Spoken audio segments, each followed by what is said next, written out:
Pero en 1887 el socialismo continental era casi exclusivamente la teoría formulada en el manifiesto.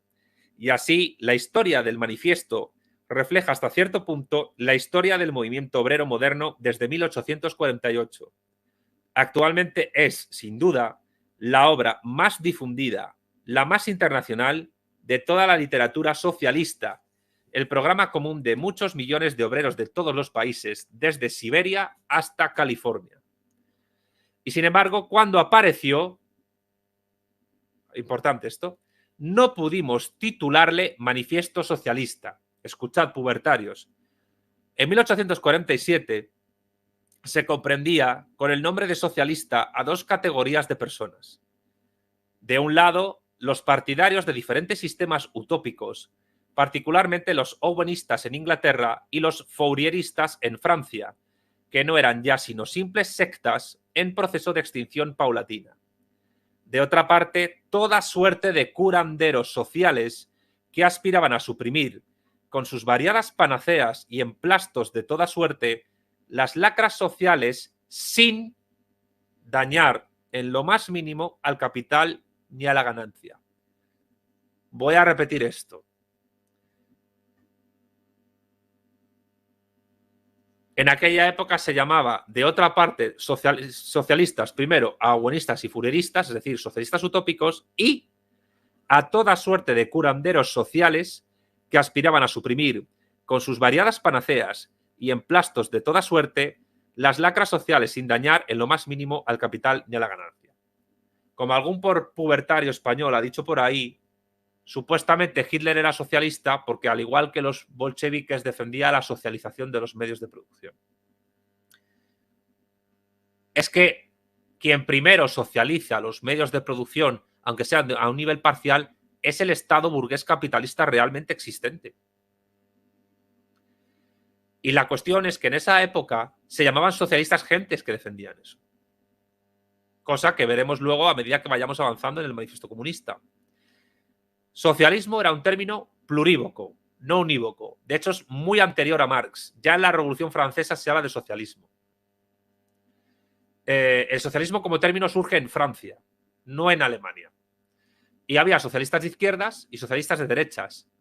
Hay socialistas de tercera posición, socialistas de cuarta teoría política, socialistas de quinta o sexta posición, socialistas cristianos, socialistas musulmanes, socialistas budistas, socialistas ateos, socialistas agnósticos, socialistas de izquierda indefinida y de izquierda definida, socialistas liberales y prácticamente, bueno, el socialismo es una cosa mucho más variada, compleja y rica de lo que parece. Y precisamente porque no hay socialismo, sino socialismos en plural, las convergencias y divergencias y antagonismos entre estos movimientos socialistas son enormes. Y precisamente lo que defendieron Marx y Engels era plantar cara al resto de socialismos, criticarles furibundamente, vehementemente, radicalmente. ¿Por qué? Porque no valía cualquier forma de socialismo para los trabajadores. No valía ninguna. Era necesario partir de lo que hay y de una construcción doctrinal certera, como era el materialismo histórico, para ofrecer un socialismo realista, materialista a los trabajadores. El único que de verdad ha puesto en cuestión y en tela de juicio a la estructura económica moderna capitalista. El único socialismo que lo ha hecho y lo sigue haciendo. Ahí está China. Incluso utilizando métodos capitalistas y relaciones sociales capitalistas. Que esto quede claro a los pubertarios. Si los marxistas tenemos que utilizar instituciones capitalistas para construir el socialismo, lo vamos a hacer. Que no os quepa ninguna duda. Y si para ello tenemos que criticar a otros socialismos o incluso aliarnos con otros socialismos para poder lograr nuestros fines, se hace. Realpolitik. El marxismo necesita la Realpolitik para funcionar. Y esa Realpolitik la tienen Marx y Engels muy presente.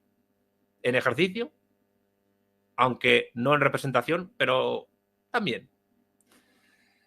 En conclusión, el socialismo realista es un oxímoron y el socialismo realista va a ser de oprimir a la población. Félix Arias, bueno, este es otro pubertario que no se entera de lo que estamos tratando aquí.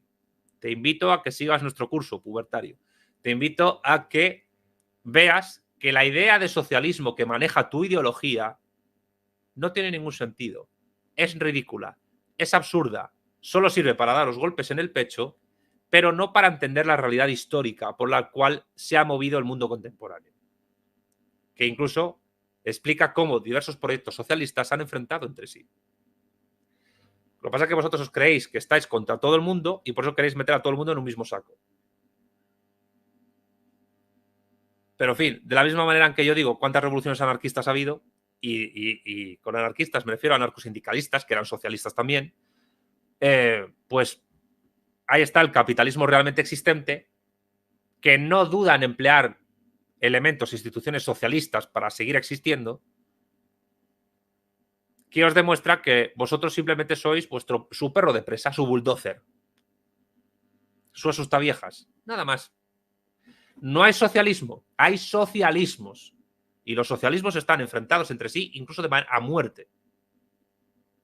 Y no solo socialismos de izquierdas o de derechas enfrentados entre sí, o de tercera o cuarta posición enfrentados al marxismo. Es que también hay socialismos de izquierdas enfrentados entre sí. E incluso diversas corrientes comunistas enfrentadas entre sí, como prueba el conflicto chino-soviético entre la izquierda comunista de quinta generación y la izquierda asiática de sexta generación, que traté en mis vídeos sobre la izquierda comunista y la izquierda asiática, que yo invito a ver a la gente. Es decir, vuestro error es tratar de manera unívoca y maniquea los términos capitalismo y los términos socialismo. Monje anarquista, gracias. ¿Por qué dices que no hay libre mercado? Gracias. Porque el mercado no es libre. El mercado está...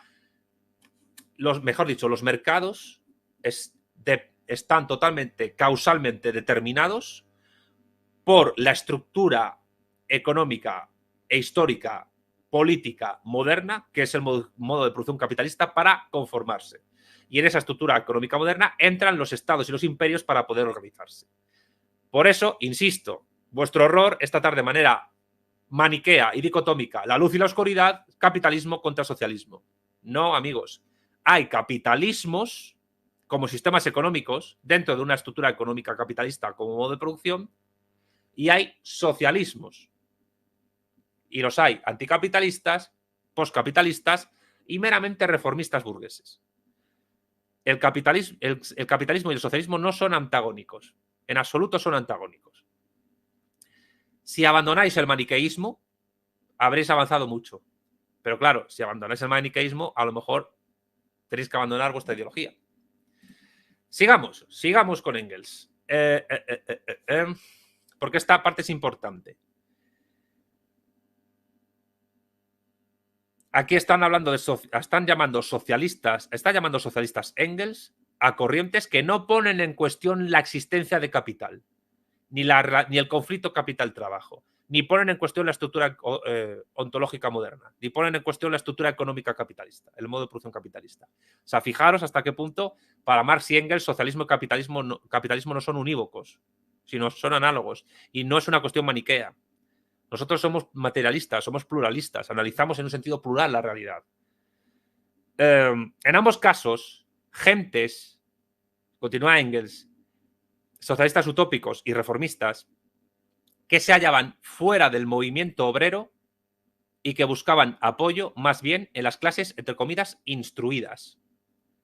En cambio, la parte de los obreros que, convencida de la insuficiencia de las revoluciones meramente políticas, exigía una transformación radical de la sociedad, se llamaba ya entonces, en 1848, y antes, comunista.